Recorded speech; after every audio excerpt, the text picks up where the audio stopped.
पहलवान सास। मधु की शादी के कुछ सालों में ही उसके पति की मृत्यु हो जाती है, जिसके बाद उसके ऊपर सास की जिम्मेदारी आ जाती है और वो अब अपनी सास के साथ घर में अकेली रहती है। मम्मी, नाश्ता बना दिया है, टाइम से खा लेना। दोपहर का खाना शीला आकर बना देगी। मैं ऑफिस जा रही हूँ। अरे क्यों उस टेप रिकॉर्डर पर पैसे खर्चा करती हो? इतना काम मैं खुद भी कर सकती हूँ। हाँ हाँ बिल्कुल। आधे समय तो जोड़ों के दर्द की दवाई खाती हो और फिर काम करने की बात करती हो। दवाई खाती हो तो क्या, मैं अभी भी अकेली 10 पर भारी हूँ। हाँ हाँ मैंने मान लिया। मधु घर से चली जाती है, जिसके बाद सास नाश्ता कर दवाई लेकर टीवी देखने बैठ जाती है। दोपहर को शीला घर आती है। अरे क्यों माँ जी, आज किस बात से मेरी नौकरी बची? अरे चल, ज्यादा बक मत कर, काम कर अपना। शीला खाना बनाने लगती है और सास वहीं पास में बैठ जाती है। माँ जी, मैं तो हमेशा ही बोलती हूँ, दीदी की दूसरी शादी करा दो। कब तक आप दो औरतें घर में अकेली रहोगी? आजकल माहौल भी बहुत खराब है और फिर दीदी की उम्र भी तो निकली जा रही है ना। तेरा नाम टेप रिकॉर्डर सही रखा है मैंने।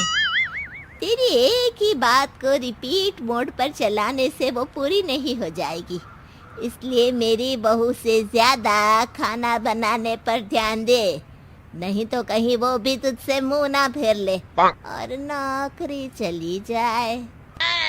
क्या माँ जी, आप भी हमेशा मेरी नौकरी के पीछे ही पड़ी रहती हो? तो क्या तेरे पीछे पड़ूं? इसी तरह दोपहर से शाम हो जाती है और शीला अपना काम खत्म कर वापस चली जाती है। अब अकेली सास एक बार फिर टीवी देखने बैठ जाती है, जिसकी थोड़ी ही देर में मधु घर आ जाती है और सास बिना कोई देर किए शीला की बातें उसे बताने लगती है। मम्मी, आप भी ना किसी बच्चे से कम नहीं हो, जिसके पास हमेशा शीला को लेकर कोई ना कोई बात रहती ही है। अब बस भी करो ना, इतनी बुरी नहीं है बेचारी।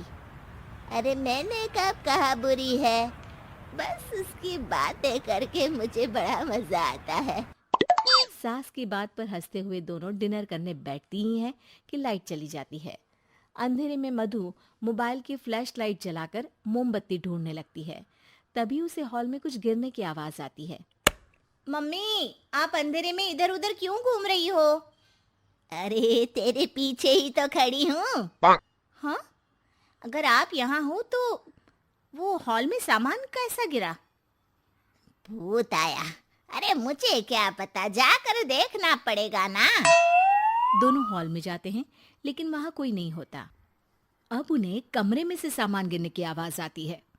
लगता है ये भूत चोरी करने आया है, इसे वापस कब्र में पहुंचाना ही पड़ेगा। बस हाँ हाँ, आप ज्यादा ना 30 मार खा मत बनो, मैं पुलिस को फोन करती हूँ। अरे जब तक तेरी पुलिस आएगी तब तक क्या वो हमारे साथ बैठकर अंताक्षरी खेलेगा?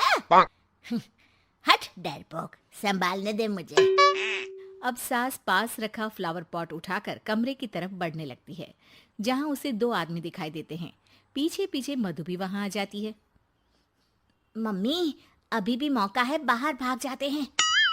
मधु की आवाज सुन चोर चौकन्ने हो जाते हैं। ओए तुम दोनों, जहां हो वहीं खड़ी रहना, नहीं तो दोनों को गोली मार दूंगा। अरे तुम दोनों अभी के अभी बाहर जाओ, नहीं तो मैं तुम्हें जिंदा नहीं छोड़ूंगी।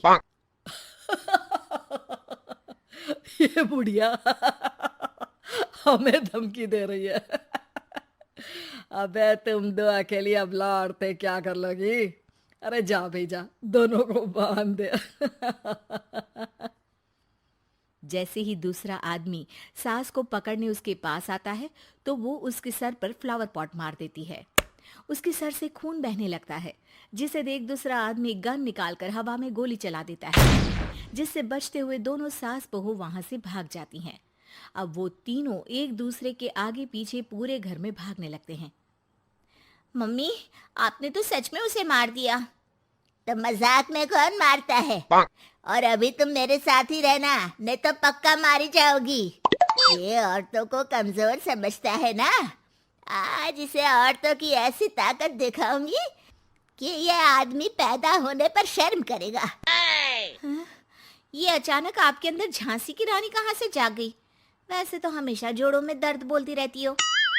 अभी तुम्हें जान बचानी है या जोड़ों के दर्द की कहानी सुननी है? मधु और उसकी सास कमरे में जाकर दरवाजा अंदर से बंद कर लेते हैं, जिस पर चोर बाहर खड़ा दरवाजा बजाते हुए उन्हें आवाज लगाने लगता है। क्यों डर गई? अरे वैसे तो बहुत धमकी दे रही थी। गेट खोल अब बुढ़िया। अबे पागल, धमकी देने और होशियार होने में फर्क होता है, पर ये दिमाग वाले काम तुझे तो समझ में नहीं आएंगे। रुक, अभी तेरा दिमाग ही बाहर निकालता हूँ। ये कहते हुए चोर गोली चलाने ही वाला होता है कि सास अचानक दरवाजा खोलकर उसके मुंह पर परफ्यूम डाल देती है, जिससे चोर गन फेंककर दर्द से चिल्लाने लगता है। मम्मी, अरे बहुत दर्द हो रहा है, कोई बचाओ, इसे हटाओ प्लीज। मैं किसी को कुछ नहीं करूंगा। क्यों रे, क्या थोड़ा सा दर्द होते ही मम्मी मम्मी करने लगा? अभी तो औरतों को कमजोर बोल रहा था। भूलियो मत, एक औरत ने ही तुझे इस दुनिया में जन्म दिया है, और वो भी तुझे ये दर्द हो रहा है ना, उससे लाख गुना ज्यादा दर्द सहकर। इसलिए औरतों को दोबारा कमजोर भूल कर भी मत बोलियो। वाह मम्मी, आपका ये रूप तो मुझे पता ही नहीं था। आपने तो कमाल ही कर दिया। कहा था ना, अकेली ही 10 पर भारी पड़ सकती हूँ। ये तो फिर भी 2 ही थे। इतनी देर में पुलिस भी वहां पहुंच जाती है। आ गए आप, कर लो